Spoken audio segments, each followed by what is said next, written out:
Bismillahirrahmanirrahim. Assalamualaikum warahmatullahi wabarakatuh. Alhamdulillahirabbil alamin. Alhamdulillahilladzi Bismillahirrahmanirrahim. Asyhadu an la ilaha illallah wahdahu la syarikalah wa asyhadu anna Muhammadan abduhu wa rasuluh.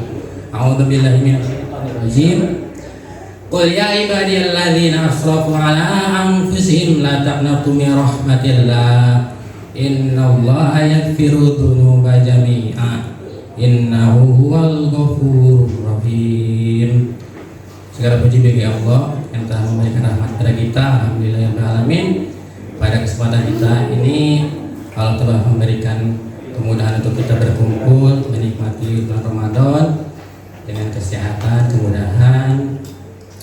Selawat serta salam mari kita curahkan kepada junjungan kita Muhammad Nabi sallallahu alaihi wasallam, para keluarganya, para sahabatnya, dan semoga kita nanti disatukan di surganya bersama-sama. Amin. Ini Pak Kadis, Ibu Sekdis, Bapak Ibu Kabid, Bapak Ibu semuanya. Pada kesempatan kali ini saya mau berbagi sharing aja tentang pengalaman pribadi. Sebelumnya saya tuh nggak biasa pakai peci ya. Aku bisa pakai peci, tapi karena ada acara ini coba pakai peci dulu. Sebenarnya udah lama saya beli peci ini tuh buat ke KUA tadi ya Pak. Pakai dulu gitu. Ya, tadi di awal saya dibacakan surat Az-Zumar surat ke-39 ayat ke-53. Di situ disebutkan, Qul ya ibadi, katakanlah wahai hamba-hambaku yang melampaui batas, janganlah engkau berputus asa dari rahmat Allah. Sesungguhnya Allah itu Maha Pengampun, Allah Maha Pengampun lagi Maha Penyayang. Di situ disebutkan bahwa orang-orang yang melampaui batas itu adalah orang-orang yang saking seringnya berbuat ingkar, berbuat dosa. Tapi di situ Allah mengingatkan bahwa Allah itu janganlah putus asa pada Allah karena Allah itu Maha Pengampun. Cerita sedikit tentang pengalaman saya, diawali dengan waktu itu ketika usia saya 4 tahun dikata orang tua, karena waktu usia 4 tahun saya belum ingat gitu ya, usia 4 tahun sampai sekarang lah gitu ya, saya kan sakit. Nah karena sakit itu menyebabkan saya seperti ini. Nah dari situ kan saya sering berobat, kadang seminggu sekali, kadang sebulan sekali, kadang pokoknya mah kalau ada info di mana berobat gitu, langsung dijujuk gitu pokoknya gitu, dijujuk. Nah dari mulai yang masuk akal sampai yang tidak masuk akal pun dijalani gitu. Karena ya niatnya awalnya mah pengen sembuh gitu ya, pengen sembuh, tapi ya gitu karena keseringan apa namanya, keseringan hal-hal yang begitu kan kadang ke yang masuk akal, seperti ke dokter lah, ke rumah sakit, medis. Pernah yang paling jauh itu ke Surabaya pernah. Terus ke yang apa namanya yang tidak masuk akal. Nah, gitulah bukan mah ke Galuang pernah gitu. Nah, saking seringnya berobat ke hal seperti itu, kadang membuat saya itu jadi jadi imannya tuh jadi lemah, buat sholat malas, buat ngaji malas, terus pokoknya yang hal yang beribadah itu malas sekali. Nah di situ suatu ketika titik poinnya itu saya melihat TV ceramah ustadz gitu ya. Kalau dulu kan masih zaman TV ya Pak Kadis, belum zaman podcast ya kalau sekarang podcast itu ya. Nah nonton di TV ada ustadz yang menjelaskan tentang kitab Al-Kabair karyanya Imam Az-Zahabi. Di situ disebutkan bahwa salah satu di antara dosa besar itu adalah syirik, menyekutukan Allah gitu ya. Karena dari situ nggak tahu kenapa saya itu ujung-ujungnya takut itu sieun, khawatir pokoknya, malah cek ustaz sok engat cenah gerakeun tobat cenah gitu teh. Ustaz teh nyebatkeun ya ayyuhalladzina amanu tubu ilallahi taubatan nasuha. Di situ disebutkan di surat At-Tahrim surat ke-66 ayat 8. Di situ Allah menyeru hai orang-orang yang beriman, bersegeralah kalian untuk bertobat dengan sebenar-benarnya tobat.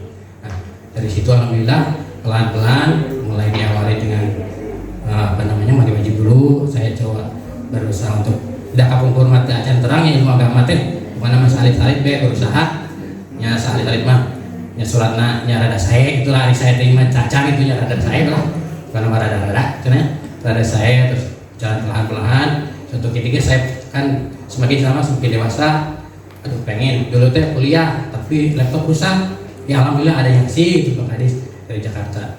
Kemudian setelah itu bilang, saya teh makin dewasa lagi, pengen kerja, coba PNS. Ya alhamdulillah kalau yang lain mah kan PNS itu saingannya banyak kan. Saya mah sendiri cuma saingannya cuma di sini tuh gak ada pesaing itulah.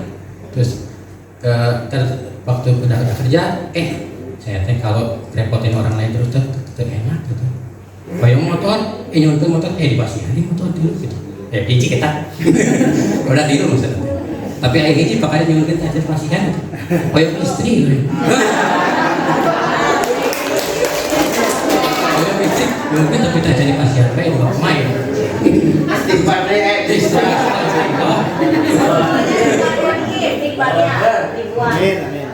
Nah, Imam Hasan Al-Basri pernah menceritakan atau meriwayatkan Bapak Ibu punten terang Imam Hasan Al-Basri sama yang beda tak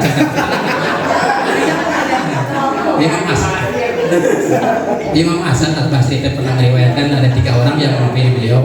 Yang pertama, wahai Imam, saya teh udah jualan lama sekali katanya, tapi belum juga punya kaya, itu bungar-bungar katanya. Anu kedua, wahai Imam, saya teh udah nikah lama sekali, tapi belum kasih keturunan. Yang ketiga teh, wahai Imam, saya udah udah berobat lama sekali, tapi belum juga kunjung sembuh.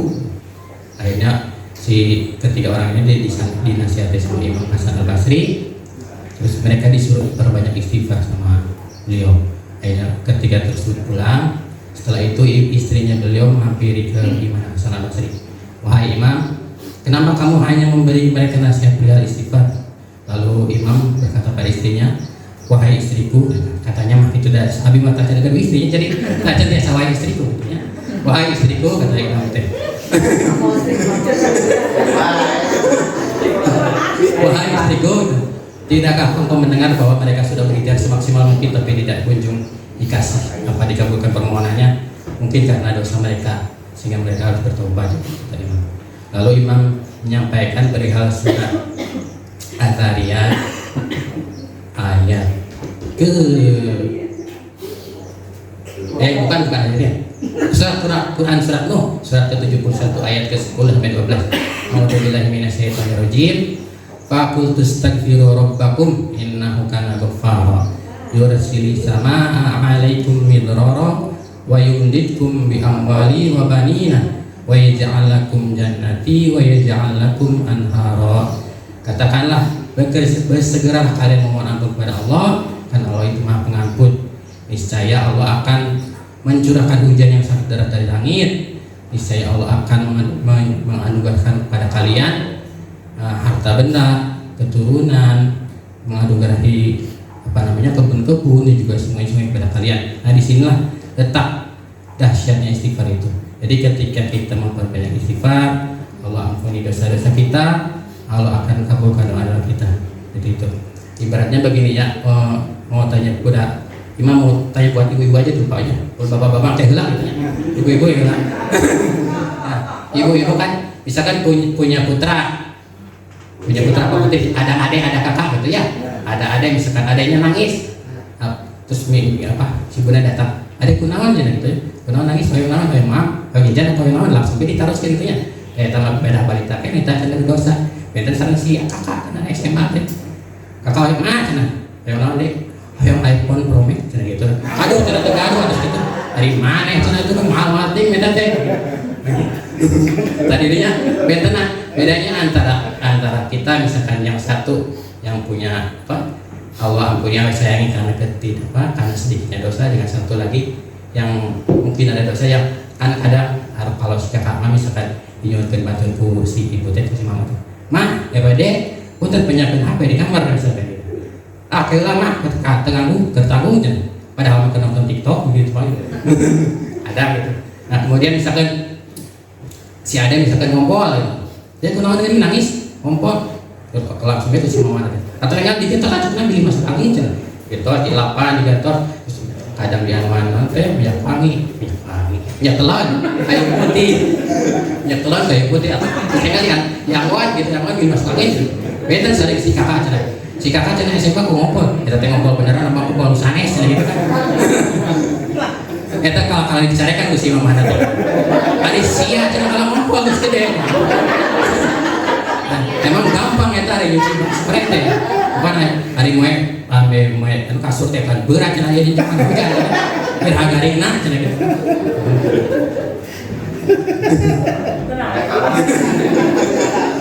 Ayah sinyal. Ya, istighfar itu kan ada bermacam-macam, ada yang astagfirullah, astagfirullahaladzim, ada astagfirullah wa bilai, tapi ada salah satu istighfar yang yang paling agung yang disebut Sayyidul Istighfar. Di situ Allah menyatakan atau menyebutkan kalau kita memperbanyak Sayyidul Istighfar atau istighfar, Allah ampuni dosa-dosanya dan juga Allah kabulkan doa-doanya. Di antara waktu-waktu, salah satu waktu mustajab untuk beristighfar itu kan ada seperti 3 pagi petang, ada 3 kali setelah sholat, ada 70 kali sebelum tidur. Tapi ada diantaranya yang itu di waktu asar. Waktu asar itu kalau kata para ulama itu 15 menit sebelum subuh. Jadi ketika subuh itu 4.30, mungkin dari 4.15 sampai 4.30 itu waktu asar. Itu disebutkan di surat Az-Zariyat ayat ke-18. A'udzubillahi minasyaitonir rajim.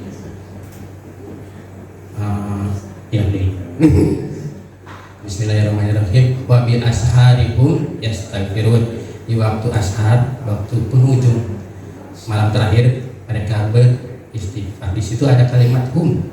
Hum itu artinya jamak kata ulama teh banyak atau lebih dari mungkin dari ayahnya, ibunya atau anak-anaknya, mulai dari anaknya minta maaf dulu ke bapaknya, terus istrinya minta maaf ke suaminya, atau mungkin disambung dengan bapaknya sebagai kepala rumah tangga minta maaf. Tapi kalau mungkin ini mah baru berlaku buat bapak-bapak yang udah punya istri ya. Kalau saya belum punya istri, jadi belum masuk ke hukum gitu ya, karena sendiri gitu ya.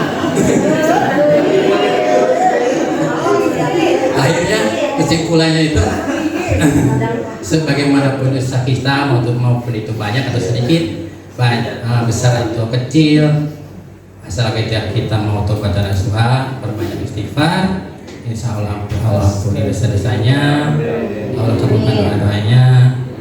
Semoga apa yang sampaikan bermanfaat. Mohon maaf atas segala hilah dan salah. Akhir kata saya tutup dengan sebuah hadis. Man, barang siapa soma Ramadana, saum di bulan Ramadan, imanan wahtisaban, dengan iman dan berharap pahala di Allah, ghufira lahu ma taqaddama min dzambi, Allah ampuni dosa-dosa yang telah lalu.